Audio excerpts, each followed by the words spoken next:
నెల్లూరు కిలేడి అరుణను మూడో రోజు ప్రశ్నించారు. రౌడీ గ్యాంగులతో కలిసి చేసిన నేరాలు, రాజకీయ నేతల సంబంధాలపై విచారణ చేపట్టారు. అయితే దర్యాప్తునకు అరుణ సహకరించడం లేదని పోలీసులు చెబుతున్నారు.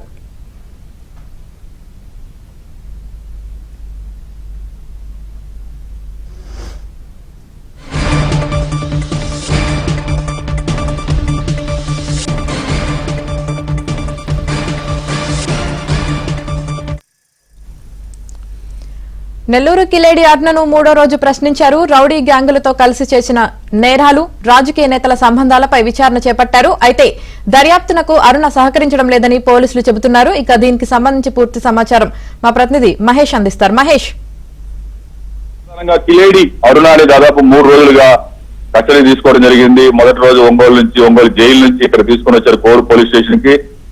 దాదాపు 2 గంటల పాటు మొదటి రోజు, అలాగే నిన్న పూర్తి స్థాయిలో విచారణ జరపడం జరిగింది. ఇవాళ రోజున కూడా ఇప్పటి వరకు కూడా విచారణ జరుపుతూ ఉన్నారు.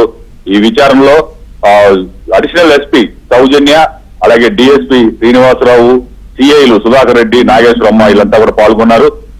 ప్రధానంగా నిన్నటి రోజున అయితే ఈ అరుణ దాదాపు చాలా క్వశ్చన్లు అడిగినప్పటికీ దేనికి కూడా తనకి సంబంధం లేదని, మర్చిపోయారని, గుర్తు లేదని ఇలా రకరకాల సంబంధాలు చెప్పుకుంటూ వచ్చినట్టుగా తెలుస్తుంది. కొద్దిసేపు మాత్రం దాదాపు సుమారు 1.5-2 గంటల పాటు అధికారుల్ని తన వ్యక్తిగత న్యాయవాదిని కూడా వెళ్లిపోవాల్సిందిగా కోరినట్లు తెలుస్తూ ఉంది. ఆ సమయంలో అడిషనల్ ఎస్పీ సౌజన్యకి చాలా కీలకమైనటువంటి విషయాలన్నీ కూడా చెప్పినట్లు, కొన్ని కీలకమైన ఆధారాలు కూడా ఇచ్చినట్లుగా తెలుస్తూ ఉంది. బ్యాంక్ ఖాతాల్లో లావాదేవీల దగ్గర నుంచి అన్ని ప్రశ్నలు కూడా పోలీసులు సంధించడం జరిగింది. రాజకీయ నేతలు, ప్రముఖ అధికారులు, అలాగే ప్రముఖులు వీళ్ళందరితో ఉన్నటువంటి సంబంధాలు ఒక్కొక్కటిగా అడిగినట్లుగా తెలుస్తుంది. అలాగే ఈ పైన ఇప్పటికే చాలా కేసులు నమోదయ్యాయి. విజయవాడకు సంబంధించి, అలాగే రాష్ట్రంలో చాలా ప్రాంతాల వాళ్ళు బాధితులు ఆమె పైన ఫిర్యాదు చేయడం జరిగింది. వాటిపైన కేసులు నమోదయ్యాయి. ఆ కేసులకు సంబంధించి కూడా పూర్తి స్థాయిలో ఆమెను ప్రశ్నించారు. మరోవైపు శ్రీకాంత్ ఎప్పటి నుంచి పరిచయం, ఈ రౌడీ షీటర్ శ్రీకాంత్ ద్వారా ఎన్ని రౌడీ గ్యాంగులు ఏర్పాటు చేశారు, ఆ రౌడీ గ్యాంగుల కింద ఎన్ని గ్యాంగులు పనిచేస్తున్నాయి, ఈ నెట్వర్క్ మొత్తం మీద కూడా దాదాపు స్లీపర్ సెల్స్ కూడా కొంతమంది ఎప్పటికప్పుడు సమాచారం ఇస్తుంటే వాళ్ళకి కొంత గంజా ఇచ్చి కొంతమందిని స్లీపర్ సెల్స్ గా కూడా ఉపయోగించినట్టు తెలుస్తుంది.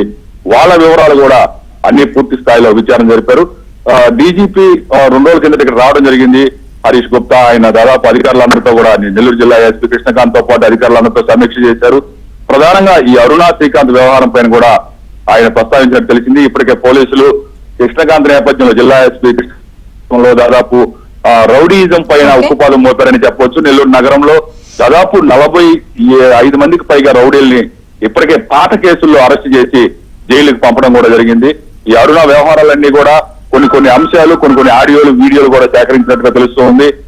ఈ రోజు సాయంత్రం తోటి మరి కాసేపట్లో కస్టడీ ముగిపోతుంది. ఆ తర్వాత ఒంగోలు జైలుకి తరలిస్తారా లేదా తిరుపతి జిల్లాలో నమోదైన కేసులకు సంబంధించి మళ్ళీ కస్టడీ తీసుకుంటారా తెలియాల్సి ఉంది. పోలీసులు అయితే చాలా గోప్యంగా ఈ వ్యవహారాలన్నీ కూడా ఉంచుతున్నారు. కనెక్టివిటీ పోతుంది, ఏ మాత్రం కూడా సమాచారం లీక్ అయినని చెప్పి అధికారులు చెప్తున్నారు. చాలా గోప్యంగా విచారణ జరుగుతుంది. ఇప్పటికే అరుణ ఏమేమి చెప్పిందనే దానిపైన ప్రముఖులు, అధికారుల్లో గుబులు మొదలైంది. Yamini. Right, thank you Mahesh.